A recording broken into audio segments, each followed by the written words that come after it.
এবার কিন্তু খেলা জমে গিয়েছে ভাই। এবার দেখবে কত ধানে কত চাল। বরবাদ সিনেমাটিকে আটকানোর জন্য যারা ষড়যন্ত্র করেছিল না, তাদের নির্ঘাত পতন। এবার আমার বিশ্বাস বরবাদকে আটকানো তো দূরের কথা, বরবাদের কাছেই আসতে পারবে না।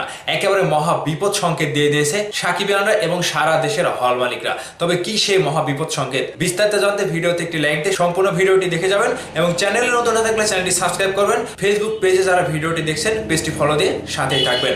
নীল নকশা, আমাদের বাংলাদেশের ইন্ডাস্ট্রিতে নীল নকশা অনেক দিন আগে থেকে, সেটা শুধু শাকিব খানকে ঘিরে। আমরা সকলেই জানি শাকিব খানের সিনেমা আসলেই প্রত্যেকটা চক্র, প্রত্যেকটা কুচক্রী মহল এই সিনেমার পিছনে লেগে থাকে।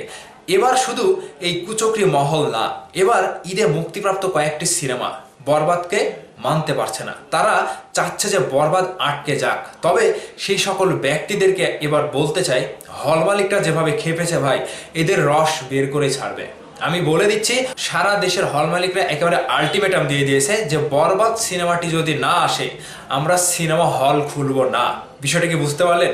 আর সেই সাথে সাথে সোশ্যাল মিডিয়াতেও কিন্তু একটা ঝড় উঠেছে সাকিবিয়ানদের, যে সাকিবিয়ানরা যদি চায় সবকিছু পয়মাল করে দিতে পারে, সবকিছু তছনছ করে দিতে পারে। তার একটা প্রমাণ এই বরবাদ সিনেমাকে ঘিরে।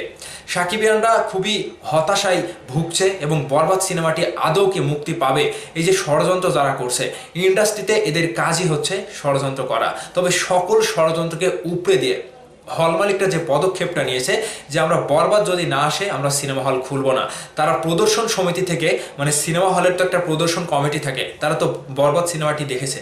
আর এই দেখার পরে রীতিমতো তাদের মাথা ঘুরে গিয়েছে যে এই সিনেমা যদি মিস করি সিনেমা হলে ব্যবসা করতে পারবো না, এটা কনফার্ম। এর সাথে যুক্ত রয়েছে আমার মনে হচ্ছে দাগির টিম, কারণ চরকি আলফাই থেকে দাগি সিনেমাটি নির্মাণ করা হচ্ছে যতদূর সম্ভব। যদিও দাগির কোনো খবর আমি রাখি না, তবে আমার বিশ্বাস এবার যে খেলাটা শুরু হয়েছে, যারা ষড়যন্ত্রকারী, যারা বরবাদকে নিয়ে খেলছে, এদের পতন হবে, এটা কনফার্ম। কারণ আপনার সিনেমা হল মালিকরা যদি আপনার সিনেমা না নেয় তাহলে তো আপনাদের মানে লাভ নেই।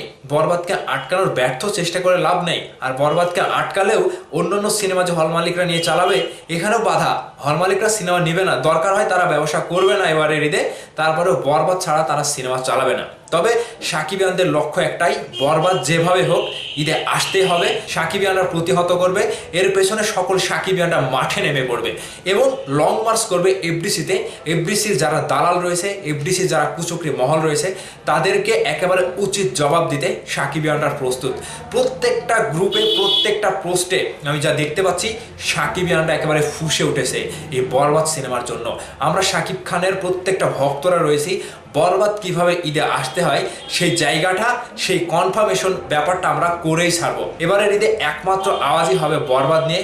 যেখানে হল মালিকরা নাই সেখানে কোনো সিনেমার সফল আসবে না। হল মালিকরা, প্রত্যেকটা হল মালিকই বরবাদের সাথে যুক্ত থেকে তারা সিনেমা হলটা চালু করছে। এই যে সাহস, এই সাহসটা তারা পাচ্ছে কি জন্য? সাকিবিয়ানদের জন্য এবং সাকিবিয়ান যারা দর্শক রয়েছে তাদের জন্য এবং সাকিব খানের জন্য। কারণ সাকিব খানের সিনেমা নিয়ে গেলেই দর্শকরা সিনেমা হলে যাবে, এটা কনফার্ম তারা পেয়ে গিয়েছে। এখন এই যে যারা ষড়যন্ত্র করছে তারা কতটুকু নিম্ন মানের হতে পারে, কতটুকু ছোট মনের, ছোট লোক, দালাল, কুচুকরি হতে পারে যে বরবাদ সিনেমাটিকে আটকানোর জন্য তারা উঠে পড়ে লেগেছে, কিন্তু লাভ নাই। দিন শেষে তারা ব্যর্থ হয়ে গেল। বরবাদের পরিচালক অলরেডি দিয়ে দিয়েছে যে বরবাদ আগামীকালকে সেন্সরে যাবে, আগামীকাল 24 তারিখ সেন্সরে যাবে এবং হল মালিকরাও আলটিমেটাম দিয়ে দিয়েছে বরবাদ ছাড়া আমরা কোনো কিছু চালাবো না। তাহলে উপায় কি? উপায় ওই একটাই, বরবাদ ছাড়া কোনো উপায় নাই। হল মালিকরা সহ প্রত্যেকটা দর্শক, প্রত্যেকটা ভক্তই চাচ্ছে বরবাদ ঈদে আসবে এবং বরবাদই দেখবো।